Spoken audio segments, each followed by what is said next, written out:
Study with Babbel, so motivated by MS Chowdhury.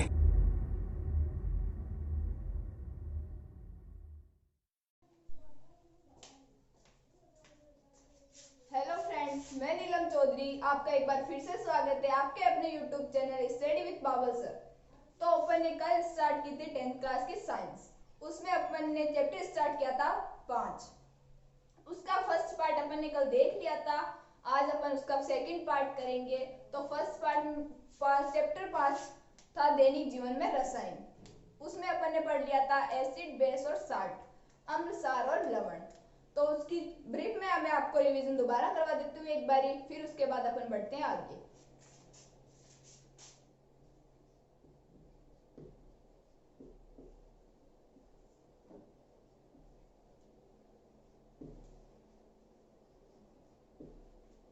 Acid, base और salt, अम्ल, क्षार और लवण। तो कल अपन ने देखा था फ्रेंड्स कि अम्ल क्या होते हैं, क्षार क्या होते हैं और लवण क्या होते हैं। इनके एग्जाम्पल भी कल अपन ने देख लिए थे। तो अम्ल वे पदार्थ होते हैं जो जलीय विलयन में H+ आयन देते हैं। Acid, H+ ion. कल अपन ने इनके एग्जाम्पल भी देख लिए थे, अम्ल के टाइप्स भी देख लिए थे, प्रबल अम्ल और दुर्बल अम्ल। फिर अपन आगे बढ़ते हैं बेस।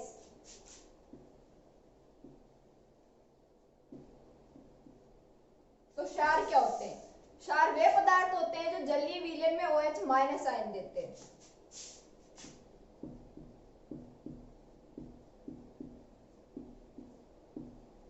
कल अपन ने इनके एग्जाम्पल देख लेते, जैसे sodium hydroxide NaOH, potassium hydroxide KOH, और इसके टाइप्स भी देख लिए थे क्षार के, दुर्बल क्षार और प्रबल क्षार। फिर अपन आगे बढ़ते हैं साल्ट। साल्ट होता है लवण। तो लवण अम्ल और क्षार दोनों के मिलने से लवण बनता है।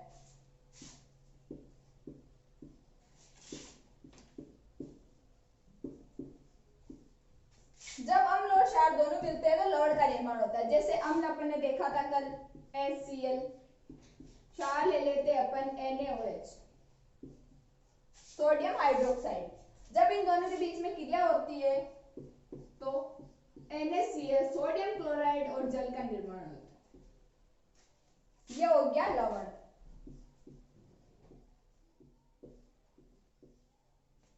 यहां तक आपको समझ में आ गया होगा।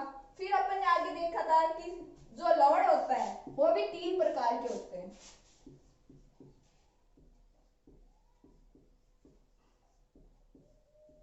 उदासीन लवण,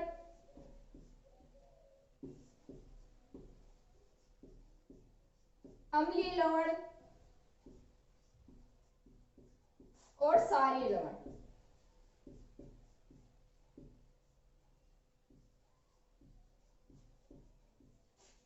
तो फ्रेंड्स, कल अपन ने देखा कि उदासीन लवण वे लवण होते हैं जिनमें अम्ल भी प्रबल होता है और क्षार भी प्रबल होता है। एक बार आप इनको नोट डाउन की लीजिए फिर से।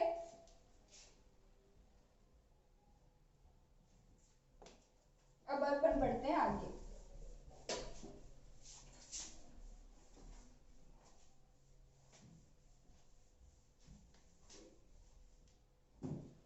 तो अपन पढ़ रहे थे उदासीन लवण।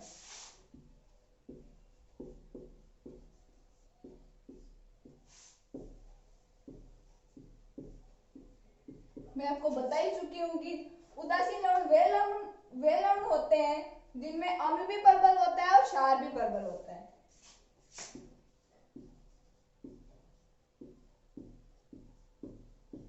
प्रबल अम्ल और प्रबल क्षार,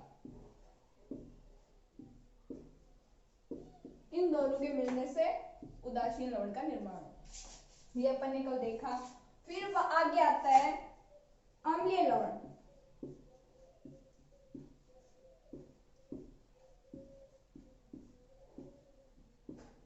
तो अम्लीय लवण क्या होता है? अम्लीय लवण में अम्ल तो होता है प्रबल,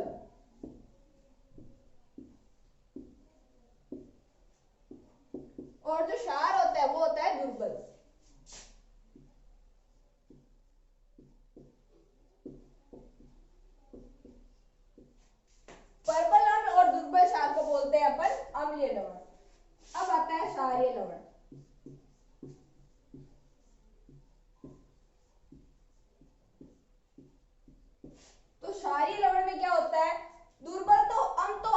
दुर्बल और क्षार होता है प्रबल।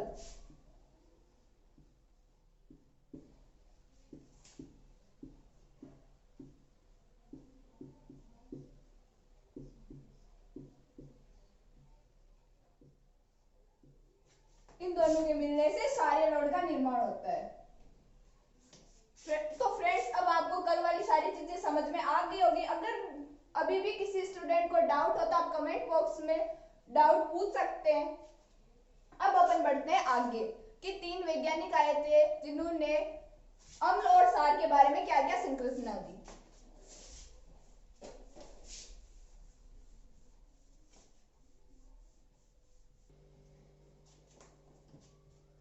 अब अपन ने देखा कि जो अब तक तो देख लिया अपन ने अम्ल, क्षार और लवण, इनके बारे में अपन ने सारी जानकारी पढ़ ली। अब अपन देखते हैं कि आगे 3 वैज्ञानिक आए जिन्होंने अम्ल, क्षार और के बारे में समझा है। तो सबसे पहले आए थे आर्हेनियस। फिर उनकी भी कुछ कमियां रह गई थी, तो इनकी कुछ कमियों को दूर करने के लिए फिर वैज्ञानिक आए थे ब्रांस्टेड लोरी। फिर इन्होंने अपना सुझाव दिया, इनके सुझाव में भी कुछ कमियां रह गई थी। फिर आए लुईस। तो अपन सबसे पहले देखते हैं आर्हेनियस।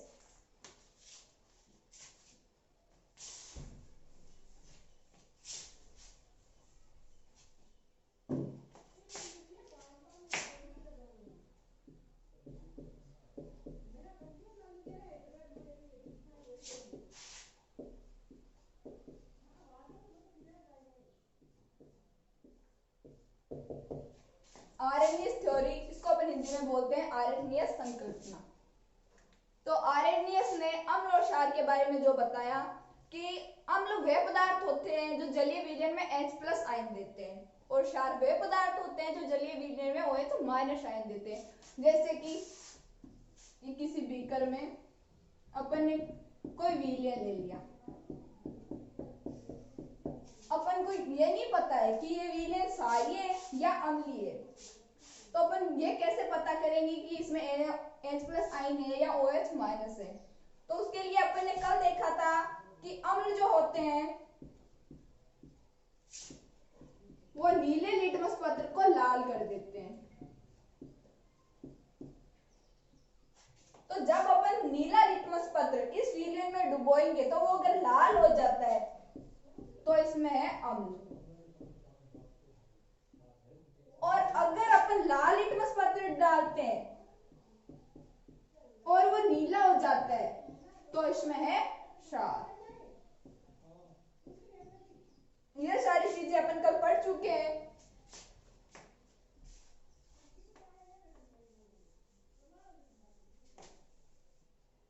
जैसे अब मैं आपको बता देती हूँ इन्होंने क्या क्या डेफिनेशन दी थी। जैसे एसिड,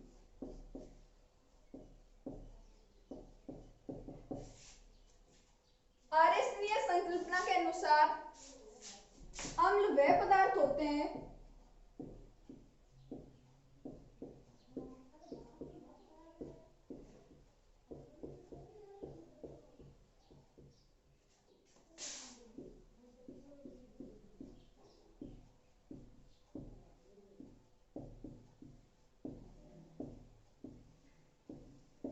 जो जलीय विलयन में H+ आयन देते हैं।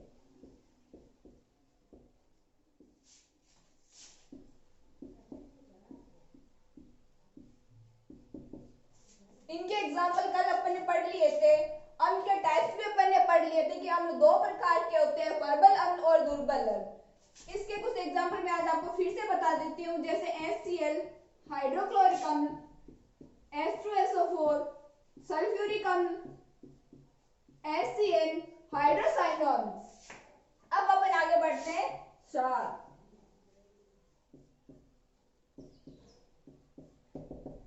तो इन्होंने क्षार की क्या डेफिनेशन दी थी कि क्षार वह पदार्थ होते हैं जो जलीय विलयन में OH- आयन देते हैं।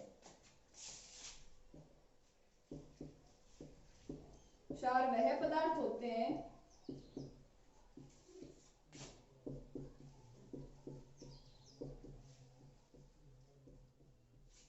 जो जलीय विलयन में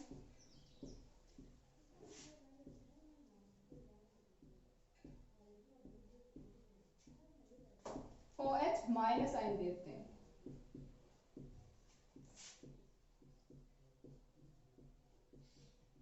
और OH माइनस आयन को बोलते हैं अपन हाइड्रोक्सिल आयन। ये मैंने आपको कल बता दिया था।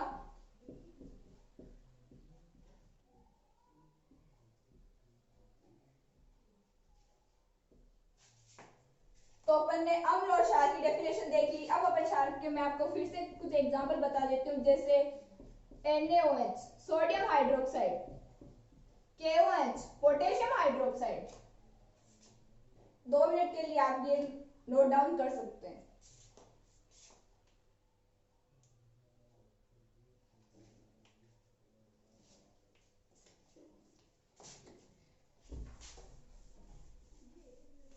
अब अपन आगे इसकी कुछ रिएक्शंस देख लेते हैं।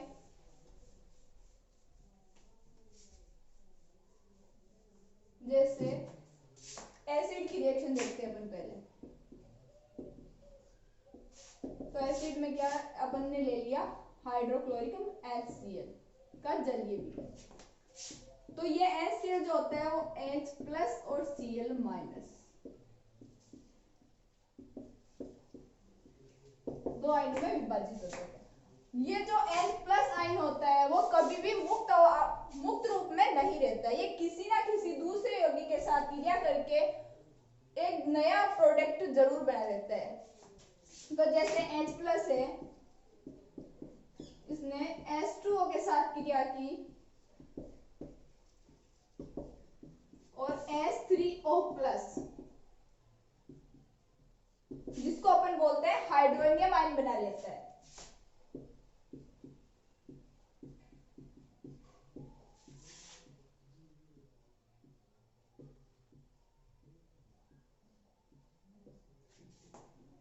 अब अपन आगे देखते हैं क्षार की रिएक्शन। जैसे क्षार में अपन ले लेते हैं NaOH सोडियम हाइड्रोक्साइड। तो जब ये NaOH है, इसको अपन ब्रेक करते हैं तो ये टूटता है Na प्लस और OH माइनस। अपन ने याद देख लिया कि जो H प्लस होता है वो H2O के साथ क्रिया करके H3O प्लस बना लेता है। अब ये H plus ion hydroxyl ion OH minus के साथ क्रिया करके H2O जल बना लेता है। आप इसको नोट डाउन कीजिए।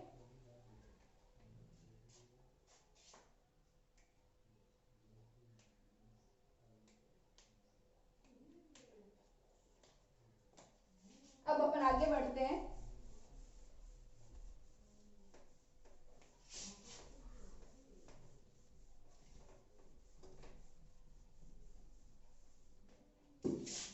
आरएनएस थ्योरी की भी कुछ कमियां थी, जिसके कारण ये थ्योरी फ्लॉप हो गई।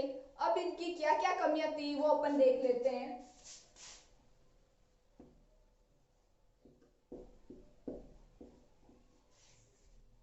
ये जो आरएनएस थे, इन्होंने सिर्फ उन्हीं आयनों के बारे में समझाया था जिनमें या तो H प्लस आयन हो या OH माइनस हाइड्रोक्सिल आयन उपस्थित हो।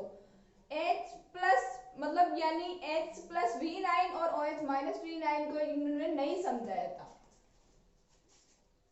कमी इनकी यही थी कि ये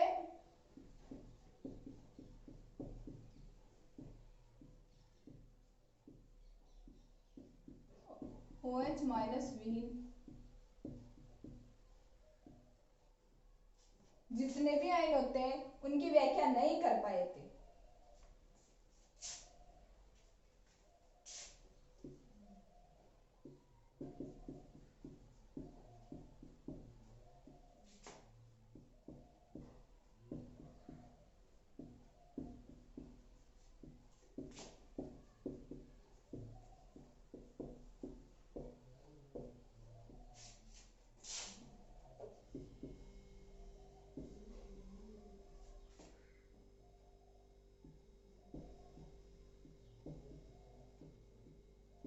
इस सिद्धांत के आधार पर नहीं की जा सकी।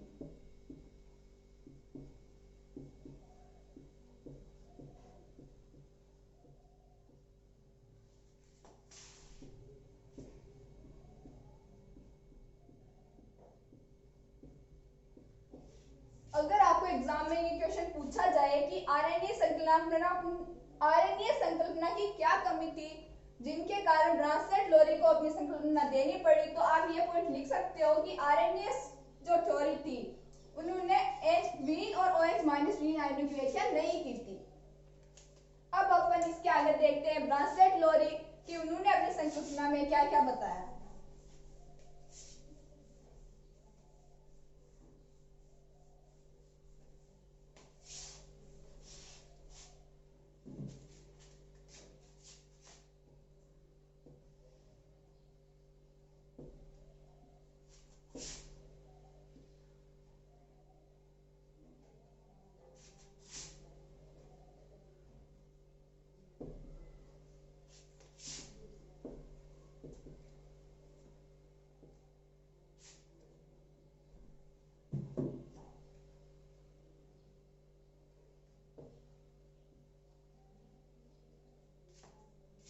अनुसार ब्रांसलेट लोरिस संकल्पना।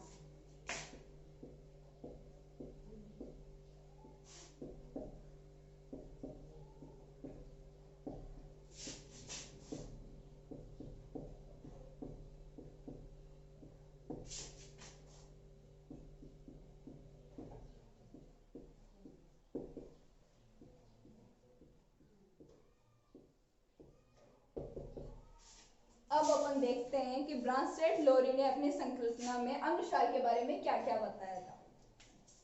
तो सबसे पहले लेते हैं अपन एसिड।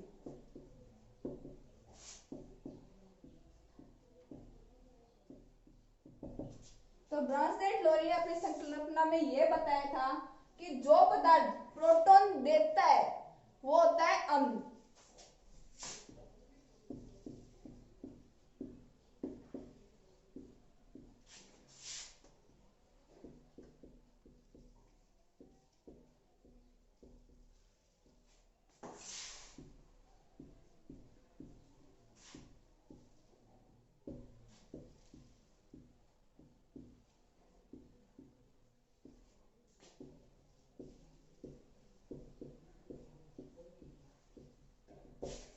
जो पदार्थ प्रोटॉन दान करता है वह अम्ल कहलाता है।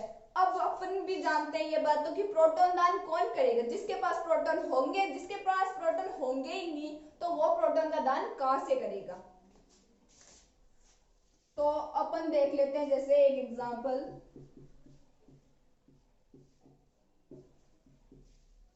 आप सब जानते हो जैसे कि हाइड्रोजन के पास एक ही तो प्रोटॉन होता है और एक ही इलेक्ट्रॉन होता है। और हाइड्रोजन को अपन हमेशा H+ को अपन हमेशा प्रोटॉन बोलते हैं। अब अपन इसको प्रोटॉन क्यों बोलते हैं वो मैं आपको बता देती हूँ। अब इसके पास एक प्रोटॉन है, एक इलेक्ट्रॉन है। हाइड्रोजन को H+ बनाने के लिए एक इलेक्ट्रॉन त्यागना पड़ेगा और अपन सब जानते हैं कि जो पदार्थ इलेक्ट्रॉन त्याग करता है उस पर हमेशा प्लस चार्ज आता है। तो ये हो गया H+, जिसको बोलते हैं अपन प्रोटॉन। आप इसको नोट डाउन कर सकते हो।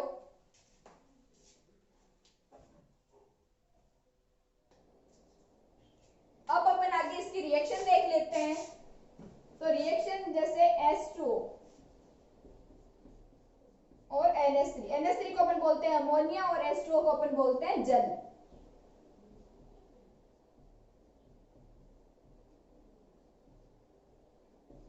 जब इन दोनों के बीच में क्रिया होती है तो बनता है NH4+ अमोनियम आयन।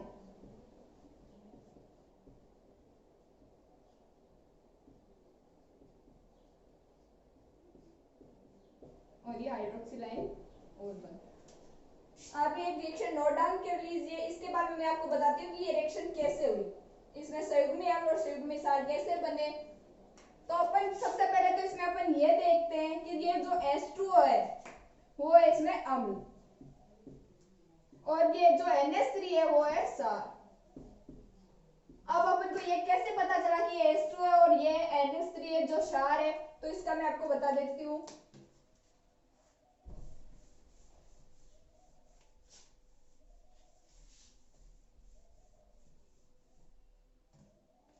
ये जो H2O है इसको अपन ब्रेक करते हैं तो ये H+ और OH- आयन में ब्रेक होता है और ये जो H+ आयन है वो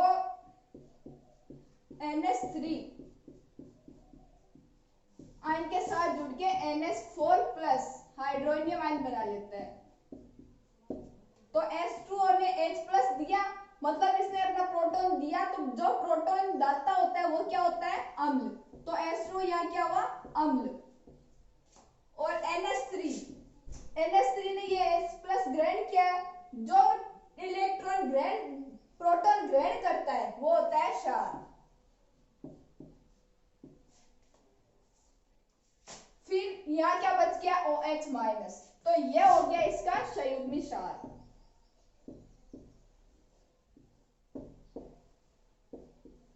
और ये जो NH4 प्लस है ये हो गया संयुग्मी अम्ल।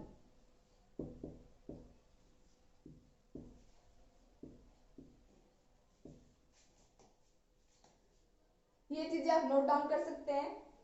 फिर अपन इसके बाद देखेंगे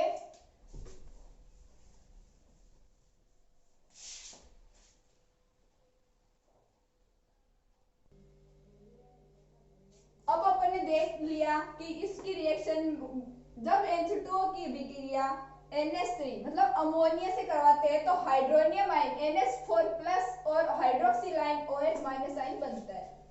जो H2O है वो तो ये अम्ल और NH3 है वो है क्षार। ये अपन ने देख लिया कि इनको तो क्षार अपन ने क्यों बोला है।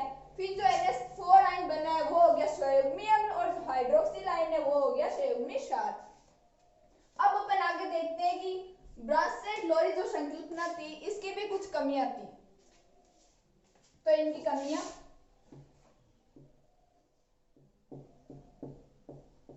ब्रांसेट लोरी संकल्पना की कमी ये थी कि ये उन यौगिकों को नहीं समझा पाए जिनमें H प्लस आयन या प्रोटॉन नहीं होते।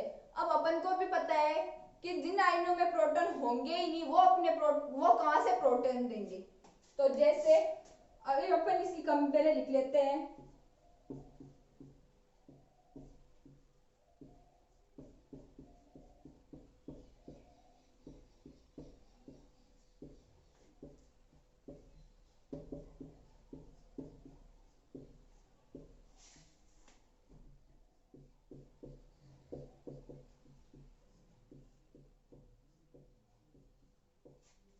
जिन यौगिकों में H प्लस आयन या प्रोटॉन नहीं होते हैं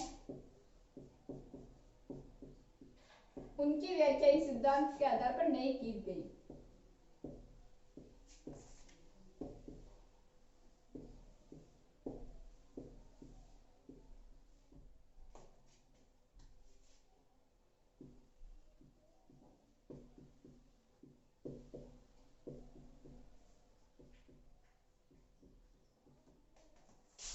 आधार पर नहीं हो सकती।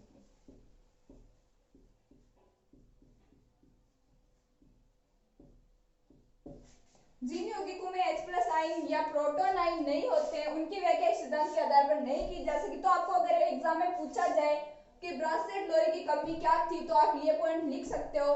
जैसे अपन इसके एग्जांपल देख लेते हैं कुछ, जैसे CO2 में H प्लस आयन है ही नहीं तो ये H प्लस आयन कहां से देगा।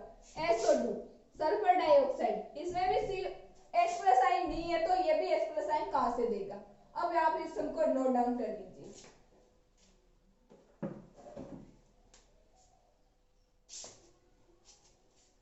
अब अपन देखते हैं कि आगे एक वैज्ञानिक और आए थे लुईस, जिन्होंने अपनी संकल्पना दी थी लुईस संकल्पना।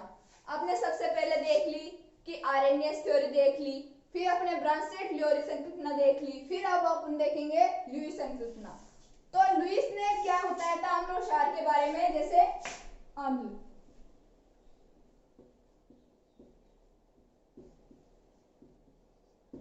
तो इस संकल्पना के आधार पर अम्ल वे पदार्थ होते हैं जो इलेक्ट्रॉन युग्म ग्रहण करते हैं।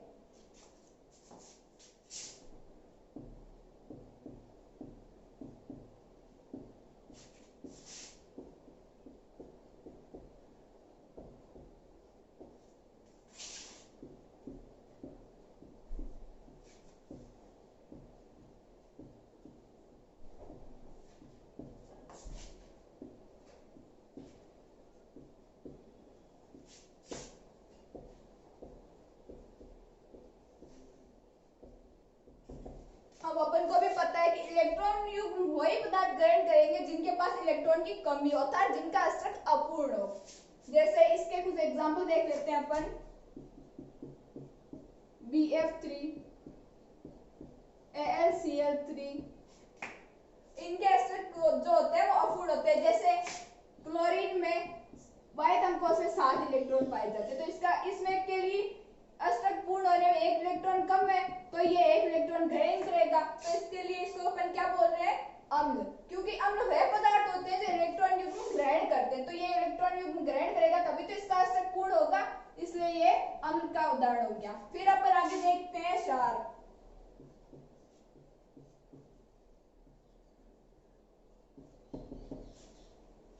वह पदार्थ जो इलेक्ट्रॉन युग्म का दान करते हैं, मतलब कि इनके पास इलेक्ट्रॉन युग्म ज्यादा है, इनका अस्त्रक पूर्ण है, तो ये इलेक्ट्रॉन युग्म का दान करेंगे।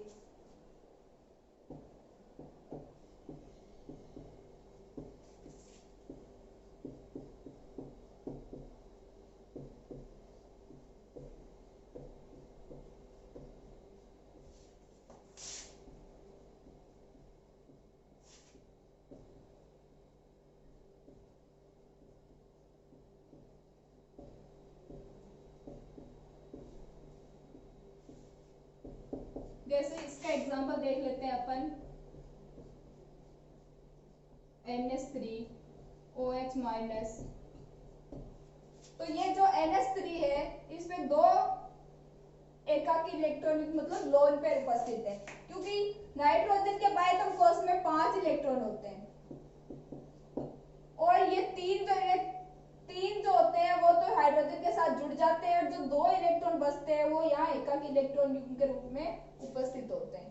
तो जो वे पदार्थ जो इलेक्ट्रॉन युग्म का दान करते हैं क्षार कहलाते हैं। इसके पास अब 2 इलेक्ट्रॉन ज्यादा है तो ये का दान करेगा, तो ये हो गया क्षार। OH- Cl- ये भी क्षार होते हैं। अब आगे आप पहले इनको नोट डाउन कर लीजिए, फिर अपन आगे इसकी एक रिएक्शन देखते हैं।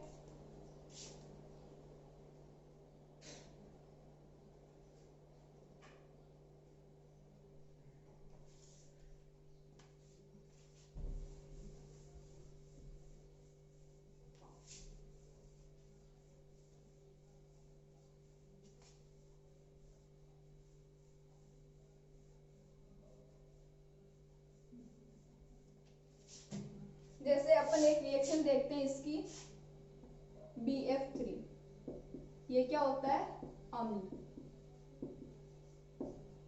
और ये हो गया यहाँ NH3 जिसको बोलते हैं अपन अमोनिया, ये हो गया क्षार।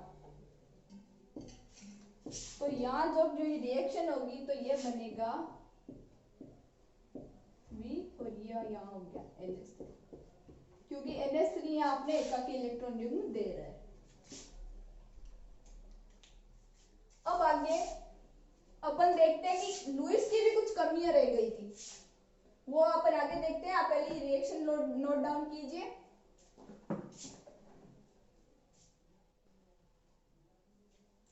तो अब अपन आगे देखते हैं कि लुईस की क्या उपलब्धि थी, क्योंकि सबसे लास्ट के वैज्ञानिक यही थे, इनके बाद कोई वैज्ञानिक नहीं आए थे, जो भी इन्होंने बताया वो इनकी उपलब्धि थी।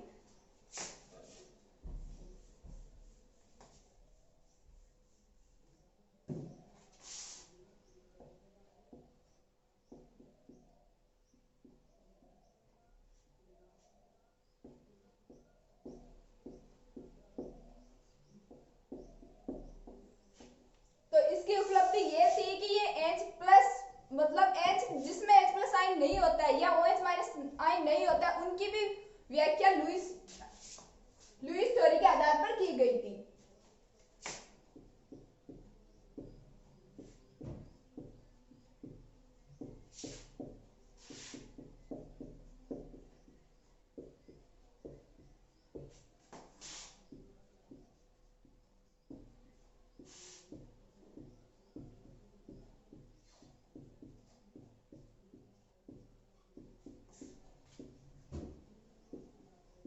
उनकी व्याख्या भी इस सिद्धांत के आधार पर की गई।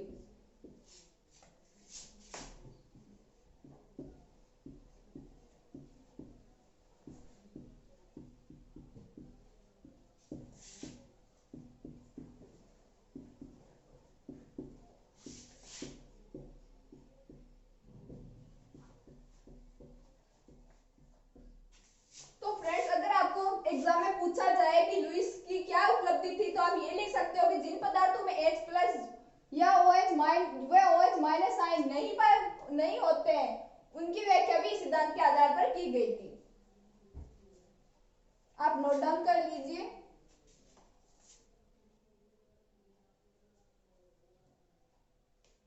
आज के वीडियो में बस इतना ही। अब अपन आगे देखेंगे पीएच स्केल, इसके उपयोग।